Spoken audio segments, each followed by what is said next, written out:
Alors je m'appelle Elodie.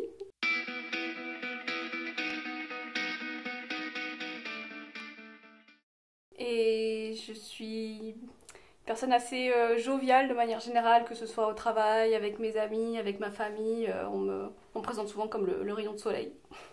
Bah, j'aime bien faire le clown aussi un peu, donc comme quand ils vont pas bien aussi, ou même quand ils vont bien, hein, d'ailleurs, j'aime bien faire rire, parce que je pense que le rire, c'est vrai que ça aide à dédramatiser des fois certaines choses et à faire baisser les tensions, et les tensions externes et internes.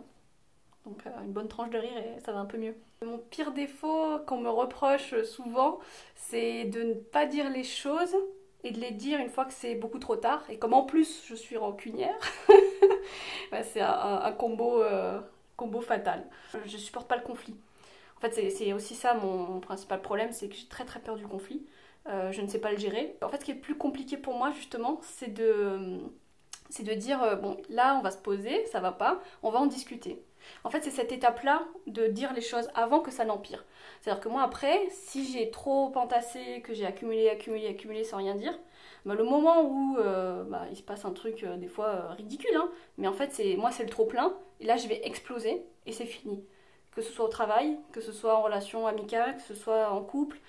Et en fait, souvent, les gens, ils comprennent pas. Ils me disent, mais attends, t'as explosé juste pour ça? Bah non, en fait. Et là, je ressors tout ce qu'il y a, et je dis, mais pourquoi tu me l'as pas dit avant? Je dis, bah parce que j'ai pas réussi à désamorcer, en fait. J'ai pas réussi à passer ce cap de juste. Enfin, tout, ça paraît tout bête, mais pour moi, je me liquéfie. C'est vraiment. Et moi, je sais qu'il me faut quelqu'un qui me dise. Enfin, qui arrive à savoir quand il y a quelque chose, ils me disent, bon là je sens que ça va pas, qu'est-ce qu'il y a? Et moi, si on m'ouvre la porte, je peux dire les choses calmement. Ça va, bon, ça va me coûter un peu quand même, parce que j'ai l'impression d'être dans un conflit, alors qu'on me dit, mais il n'y a pas de conflit. Je dis, ah mais si, pour moi c'est quand même un conflit, donc je me liquéfie là de l'intérieur, je le vis mal, mais en fait non, on désamorce avant que ça prenne une ampleur trop grave. Et comme je suis rancunière, ce qui est pas bon non plus, bah, je peux plus revenir en arrière en fait, parce que j'ai toujours peur qu'on ne m'aime pas.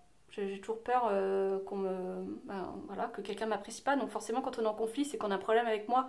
Et donc moi, je me remets vachement en question. Et donc là, je le vis vachement mal si on me reproche quelque chose. Donc forcément, s'il n'y a pas de conflit, on me reproche rien. Je m'adapte à tout le monde. Alors mon frère m'appelle le caméléon social. Je m'adapte à tout le monde. À chaque fois, on me dit, mais on dirait que tu t'es fondu dans le moule tout de suite. Donc voilà, je suis un caméléon. Enfin, l'empathie en fait, alors ça va être que ce soit dans le milieu professionnel, etc. Du moment qu'on est empathique, on est à l'écoute de l'autre, et donc du moment qu'on est à l'écoute, on a une écoute active, et donc on sait comment interagir avec ces personnes, et donc que ce soit dans des entretiens, au travail, avec les gens de manière générale, c'est vrai que lorsqu'on est dans l'écoute active, et ben, l'autre s'ouvre beaucoup plus, et donc ça permet de créer un vrai lien, un échange, et donc que ce soit professionnel ou personnel.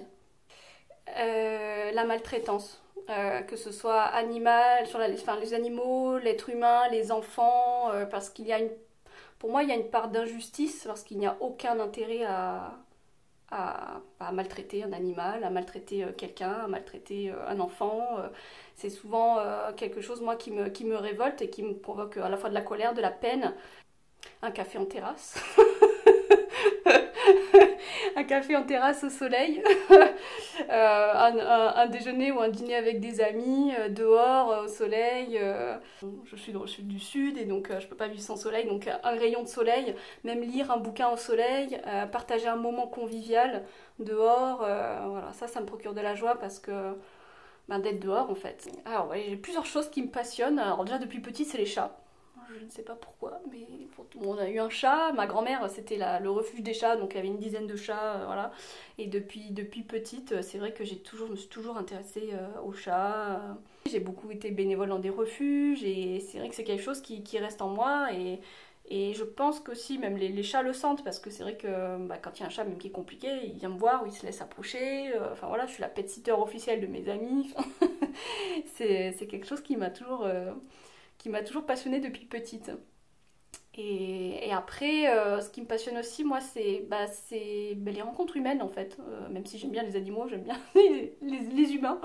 Mais j'aime bien les rencontres humaines, rencontrer des gens de plein de cultures différentes, d'échanger, Même au-delà du voyage, il n'y a pas forcément besoin de voyager très loin pour rencontrer plein de gens différents, mais parce que les gens sont tellement riches et je trouve qu'ils nous aident aussi. En fait, le fait de s'ouvrir aux gens nous aide à nous remettre en question sur plein de choses et de voir les choses différemment. Parce que je me suis rendu compte en restant souvent avec le même groupe d'amis, avec le même... bah voilà, parce que moi j'avais fait une école de commerce, donc je suis restée avec le même groupe d'amis, on fait le même type de métier, dans les mêmes environnements de travail. Et d'être partie dans un autre univers, à faire d'autres choses, à rencontrer d'autres gens, et je me suis dit, bah, en fait, tout ce que je pensais être la normalité, c'est pas si normal que ça, en fait. C'est qu'on nous apprend à rentrer dans des cases, et après à se comporter de telle façon, à vouloir telle chose, mais en fait, bah, c'est pas ça la vie. Je dirais un atout physique, du coup, c'est le sourire. Maman m'a toujours dit, oh, t'as l'air d'être la moins stressée de l'entreprise, alors que j'étais la plus stressée, mais en fait, comme on sourit, bah, ça se voit pas. Et donc, on cache tout derrière le sourire. Donc ça c'est une force, mais c'est aussi une faiblesse derrière parce que à chaque fois que je quittais mes entreprises, on me disait mais pourtant t'étais bien, tu souriais tout le temps, t'étais toujours contente d'être là. J'étais oui mais en fait moi il y a plein de choses qui vont pas et là je sortais la liste. mais du coup on me disait ouais mais pourquoi tu souriais? Je dis bah parce que je vais pas faire la gueule, enfin c'est pas mon genre, j'aime bien sourire.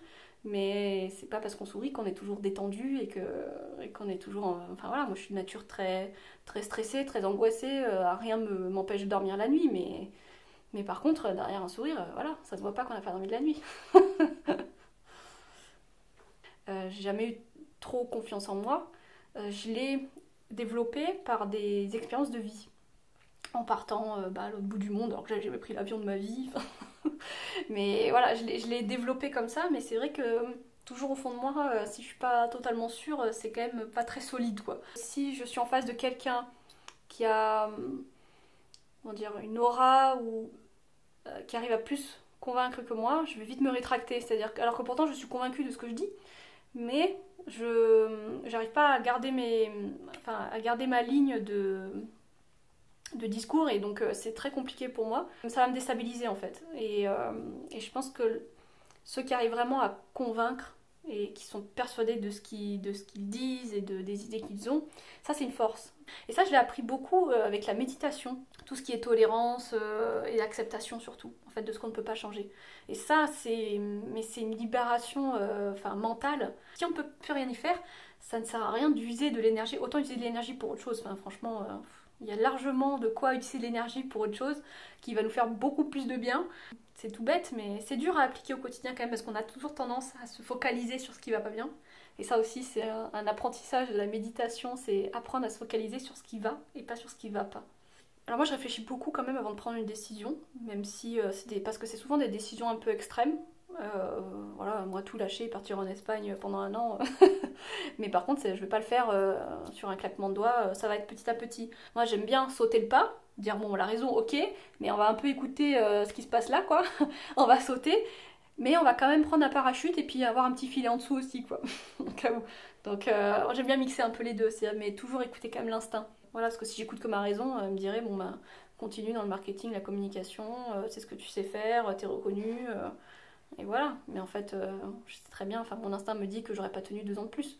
C'est ça le pire, c'est que dans mon métier, ça correspondait exactement à mon profil. C'est-à-dire que j'étais bonne dans ce que je faisais, et on me l'a toujours dit dans mes métiers, mais en même temps, je me disais oui, mais en fait, moi, le métier, il a pas de sens, quoi. Enfin, c'est ça, en fait. Et moi, avoir des pressions de deadline pour des choses qui n'ont pas de sens, moi, je veux bien qu'on mette la pression, mais pour quelque chose qui a du sens, quoi, en fait.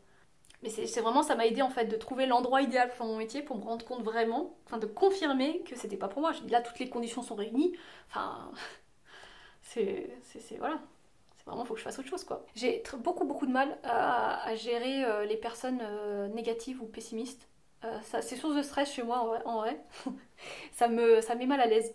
Je, je suis face à quelqu'un qui est toujours négatif, qui broie du noir, ça me pompe en fait mon énergie. C'est-à-dire que moi je me rends compte que je dépends vachement de l'énergie des gens.